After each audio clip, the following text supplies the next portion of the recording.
choice. As you can see, I'm struggling to take the damn thing Yeah, I mean, off that's... because, they're rigid until you stick them in there.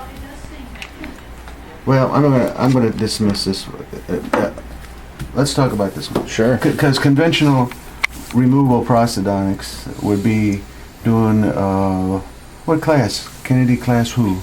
Well, it depends if you want to replace the second molar on the right side. Right, yeah. So this is really probably would be a Kennedy class 2. It'd be very unusual to replace one molar with an RPD in this situation, except for what we're doing here is we're just trying to create a vertical stop on a tooth that's already super erupted. And it's probably been menacing for a long time. So, again, expense time plays an issue. How many teeth are you going to try to replace? Is aesthetics an issue? These are all things to probably consider. But with that said, I'm currently leaning toward this type of device versus, let's say, what would be a conventional all resin removal partial denture. I do not know why, and we're still kind of asking that question, but for whatever reason, the soft tissue response to these things is superior to soft tissue response you get when you use all hard acrylic resin, in other words, polymethyl methacrylate type 1. Now, when you look at the designs of these things, one of the things that's interesting is it allows you to grab undercuts for retention that sometimes are hard to get to with a conventional partial denture. The design and the fabrication is all driven, the train's driven by the company, and obviously this doesn't meet the criteria of a conventional removal partial denture.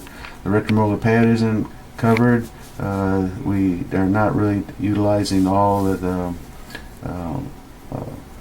Buccal shelf that we can utilize. But with that said, my guesstimation, and this again is just a guess, is the reason why these work is for the very thing that we say we don't want to have, which is flexing. And so, again, this is one of those, it's a conundrum in some ways.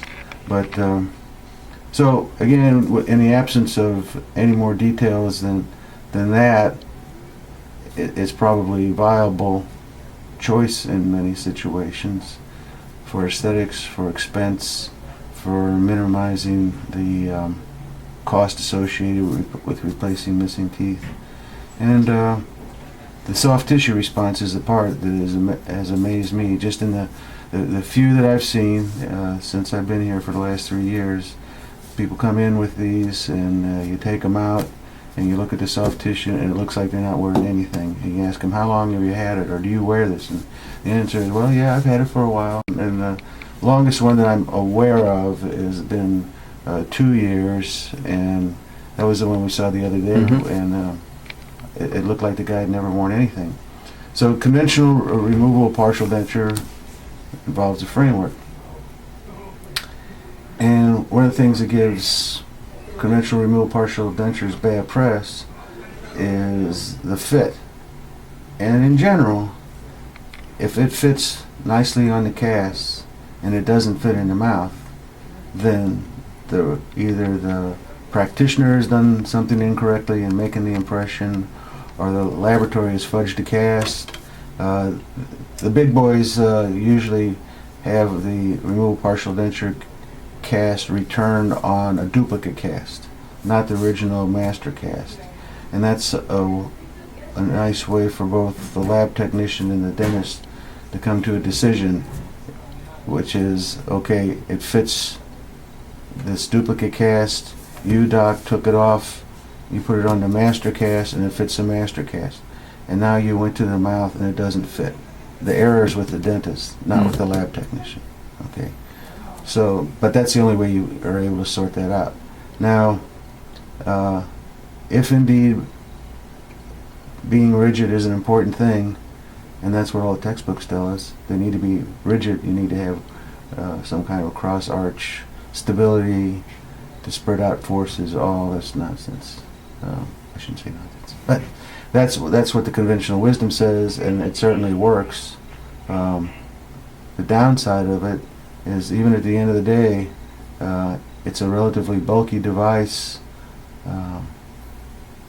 and the fit is totally dependent on the dentist's willingness and patience it takes to fit a framework, and then the appropriate management after that. So is it a good device? Yeah. When handled properly, it's a good restorative option. This particular one, it's all tooth-borne, class 3, mod 1, and this is an attempt to eliminate a clasp. There are many ways of doing this, to include not even putting a clasp, because you got 1, 2, 3 anyway. But in general, people want to go ahead and use this as a retainer, and then they also don't want to display the clasp. So this intercoronal type attachment is a option. Sometimes difficult to manage. Other options are peculiar rotational path type devices, taking advantage of the natural undercut that occurs here. So maybe the path would be seat and drop in a place like that. You'd have to survey and design to figure that, to eliminate a clasp. In this system, you've got a clasp, but you can't see it. So some have proposed to do a combination, i.e. you'd have this particular metal framework, you have the rigidity of it. You have one more thing that you don't have with these, you have vertical stops.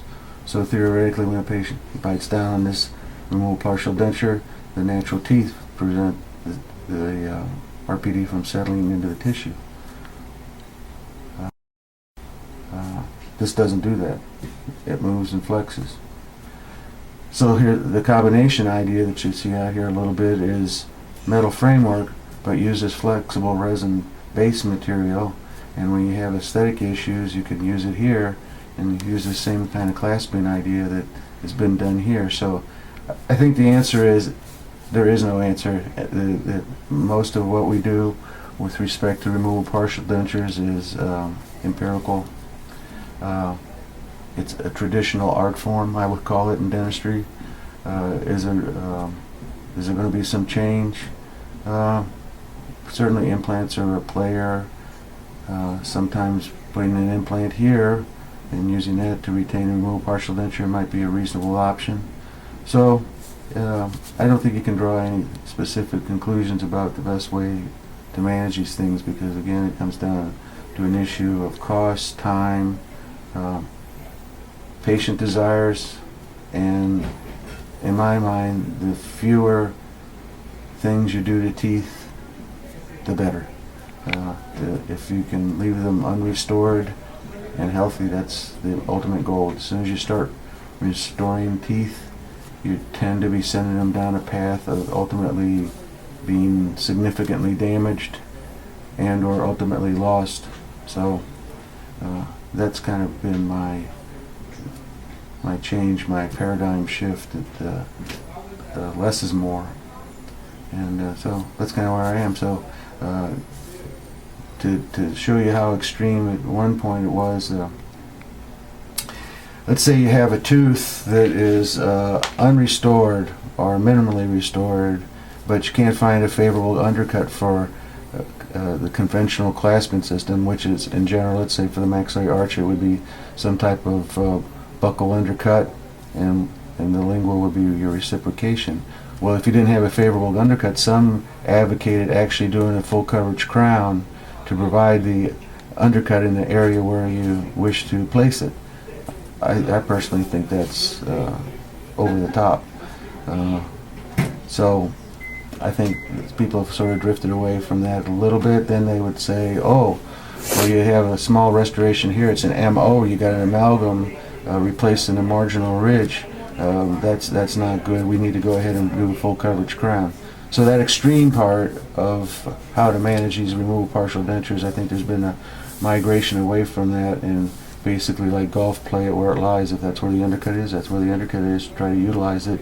If you can't utilize it, maybe do some additive procedure by altering the contour with composite.